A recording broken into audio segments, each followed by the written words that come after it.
শীতের সময় আমরা এই শাকটা ভাজি খাওয়ার খুব অপেক্ষা করে থাকি, কখন এই শাকটা বাজারে উঠবে আর কখন এই শাকটা খাবো। এই শাক দিয়ে অনেকগুলি ভাত খেয়ে নেওয়া যায় শুধু শাক দিয়ে। যারা বরিশালে থাকেন তারা অবশ্যই জানেন যে এই শাকটা কতটা মজা, কেননা বরিশালের মানুষ এই শাকটা তো খাবেই। এটা খেতে খুবই মজা, তবে কাটার সময় খুব কষ্ট হয়ে থাকে, একদম কুচি কুচি করে কাটতে হয়। এটা যত ছোট করে কাটা যায় তত এই শাকটা খেতে মজা হয়। বড় বড় করে কাটলে এই শাকটা খেতে একদমই ভালো লাগে না। এই শাকটা সবসময় আম্মু খুব কুচি করে কেটে থাকে। আমাদের বাসায় আমি, আপু বা কেউ এই শাকটা কাটতে পারি না একদম কুচি করে। আমরা তো এই শাকটাকে কলি শাক বলে থাকি। আপনারা কি নামে চিনেন অবশ্যই একটা কমেন্ট করে জানাবেন। আজকে শাক ভাজিটা আম্মু করবে, আর এইদিকে আমি আজকে নিজের হাতে ভুড়ি ভুনা করব। গরুর ভুড়ি কিন্তু কম বেশি সবাই খুব পছন্দ করে থাকে। বাসায় আজকে গরুর ভুড়ি দিয়ে আর শাক ভাজি দিয়ে ভাত খাবো দুপুরে, তাই আমি আম্মুকে বললাম ভুড়িটা আজকে আমি রান্না করব, দেখি কেমন হয়, আমার হাতে পারি কিনা। এদিকে আমি পেঁয়াজটাকে একটু ভেজে নিয়েছিলাম, তারপর এর মধ্যে আদা রসুন বাটা, জিরা বাটা, পেঁয়াজ বাটা, তারপর এলাচি,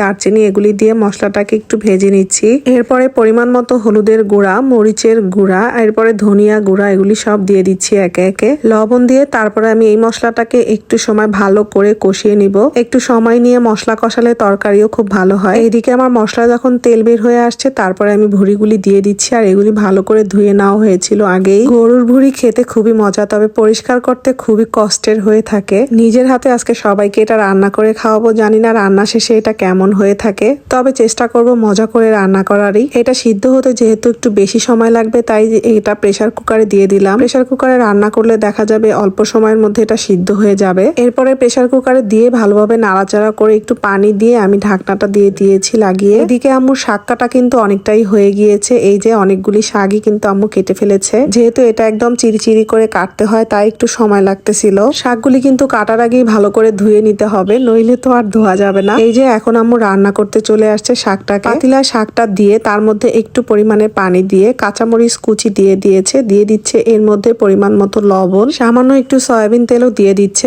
এখন নাড়াচাড়া করে তারপরে এটা ঢাকনা দিয়ে ঢেকে দিবে। এই শাকটা ভাজতে কিন্তু বেশি একটা সময় লাগে না, অল্প সময়ের মধ্যেই কিন্তু এটা ভাজা হয়ে যায়। ঢাকনা উঠিয়ে তারপরে কিছুক্ষণ পরে এই যে ভালো করে সিদ্ধ হওয়ার জন্য নেড়ে চেড়ে দিচ্ছে, আর এই যে অল্প একটু পানিতেই কিন্তু এটা সিদ্ধ হয়ে যাবে। একদম সব পানি শুকিয়ে তারপর শাকটাকে আরেকটা পাতিলার মধ্যে আম্মু ঢেলে নিচ্ছে। এখন শাকটাকে বাঘার দেওয়ার পালা। এদিকে কিছু শুকনা মরিচ টেলে নিচ্ছে, এটা শাকের সাথে ভাত দিয়ে খাওয়ার জন্য। এই যে বাঘার দেওয়ার জন্য পেঁয়াজ আর রসুন দিয়ে দিয়েছে, এটাকে লাল করে একটু ভেজে নিবে। লাল হয়ে যাওয়ার পরে এর মধ্যে কিছু শুকনা মরিচ কেটে দিয়েছে। পেঁয়াজ মরিচ লাল হয়ে যাওয়ার পরে এর মধ্যে এখন শাকটাকে দিয়ে ভালো করে নেড়ে চেড়ে তেলের সাথে মিশিয়ে তারপরে শাকটা এখন নামিয়ে নিবে। কয়েক মিনিট এটা একটু ভালো করে নাড়াচাড়া করে নিয়েছিল। এই তো শাকটা কিন্তু এখন ভাজা হয়ে গিয়েছে, আর এই শাকটা ভাজার সময় কিন্তু অনেক সুন্দর একটা ঘ্রাণ বের হয়। যারা এই শাকটা খেয়েছেন তারা এর মজাটা জানেন, তবে যারা খাননি তারা জানেন না। এই শাকটা খেতে কিন্তু খুব মজা হয়ে থাকে। এখন তো ঢাকাতে এই শাকটা সব জায়গায় পাওয়া যায়। এইদিকে আমার ভুড়ি রান্নাটাও হয়ে গিয়েছে। আমি প্রেসার কুকার থেকে আরেকটা পাতিলার মধ্যে ঢেলে নিয়েছিলাম। এই যে এরকম শুকিয়ে তারপরে আমি এটাকে নামিয়ে নিয়েছি। আর ভুড়িটা এরকম